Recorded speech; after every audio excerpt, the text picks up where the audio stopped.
What is the Hebrew Bible? Should the Apocrypha, penned between the Old and New Testaments, be considered inspired scripture? And who chose which books from Israel's history should be accepted as authoritative truth from God?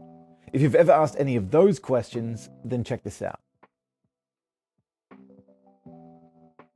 The Hebrew Bible, or the Tanakh, or what Christians call the Old Testament, is a collection of books that Jews believe are divine revelation, telling the story of the world through the lens of God's covenant with Israel. While the Christian Bible today has 39 books in the Old Testament, early Jewish collections boasted the exact same contents, though collated as either 24 books listed in the Babylonian Talmud, or as 22 books, where Josephus folds Ruth into Judges and Lamentations into Jeremiah.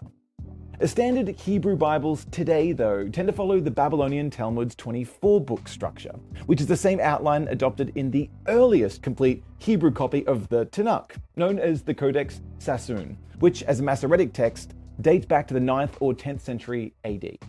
Tracing all the way back to the Jewish philosopher Philo, a contemporary of Jesus, and even before him in the 2nd century BC work of Ben Sira, known as Ecclesiasticus, these 24 books of the Jewish scriptures were arranged using a threefold division, one that even Jesus gives voice to in Luke 24:44.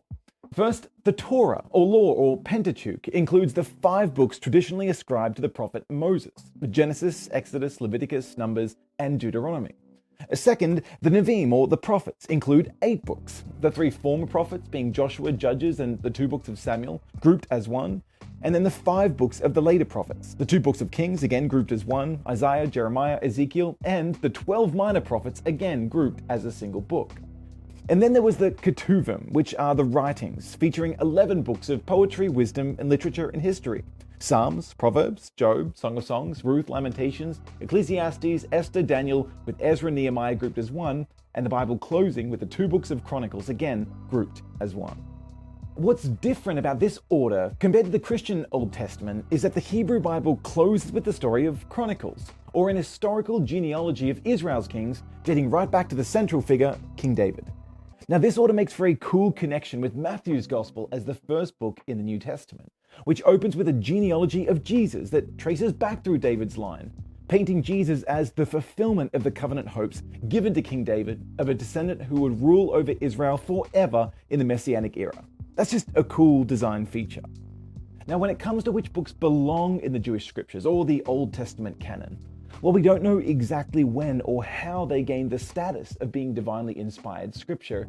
There doesn't seem to have been much debate recorded in any Jewish circles.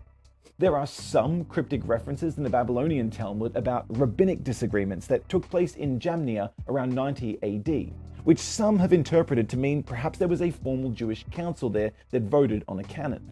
But the evidence for this is very scant. Some early Christians debated whether certain books like Ecclesiastes, Esther, and the Song of Songs had various unbecoming features that meant we should question their canonical status. But these minority opinions never gained traction against the history of Jewish reception and the testimony of Jesus, who argued from the Torah, Nevi'im, and Ketuvim in his discussions with various Jewish sects in his day. Arguments that assume a shared conviction amongst the Pharisees and Sadducees that the Jewish Bible was settled and inspired, even if the Sadducees had a more metaphorical hermeneutic for the prophets. The Dead Sea Scrolls give us further insight. In 1947, a Bedouin shepherd boy accidentally happened across buried manuscripts in a cave near the site at Qumran, a wilderness on the northwestern shore of the Dead Sea.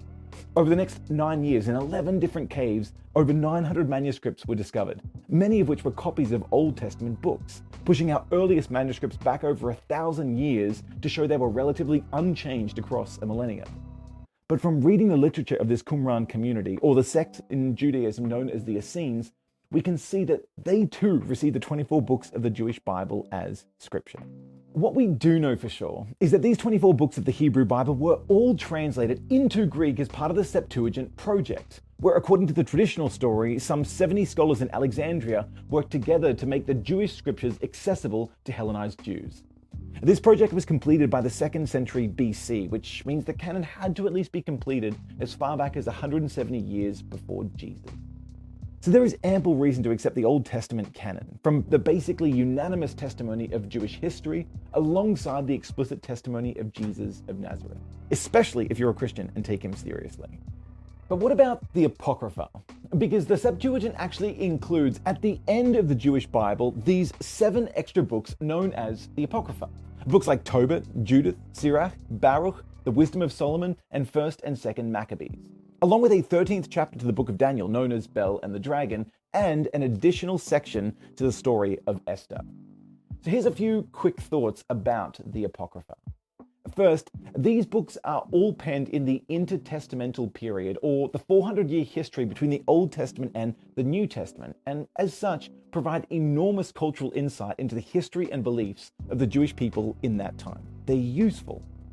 Second, while the Apocrypha was translated and included in the Septuagint after the Hebrew Scriptures, no early source ever includes them in any canonical lists of the Jewish Scriptures. Which leads to third, while Jews and the early Christians quoted from these and other intertestamental Jewish texts, especially things like 1 Enoch, that does not make them scripture. After all, the apostles quote from a range of sources in their speeches and their writings, including Greek philosophers and poets, without ascribing to them the status of being divinely inspired. But the story of the Apocrypha, its specific contents, and its inclusion or exclusion from various Bibles across church history, that is perhaps one that warrants its own video. Long story short, the Hebrew Bible, or the Christian Old Testament, it tells the first 3 scenes of the Christian story. That we were created for good in God's image, that humanity became damaged by evil as we fell into sin, and of God's redemptive plan starting with Israel, a nation chosen to bless the world through their story. But while the Jewish Bible is packed with rich truths about God and wisdom for life, the story closes in anticipation of another testament, for God's Messiah to arrive to set the world right again. And this is how all of Scripture points to Jesus, with the Jewish Bible, from the Torah to the prophets, from Moses to Malachi, prophetically laying out Israel's story in such a way that Jesus would bring to life. Hey there, it's Dan here from Questioning Christianity. We are all about helping you connect the Christian story to life's deepest questions. So if you're enjoying the content, why don't you subscribe and click the bell on YouTube that you can go ahead and follow us on socials.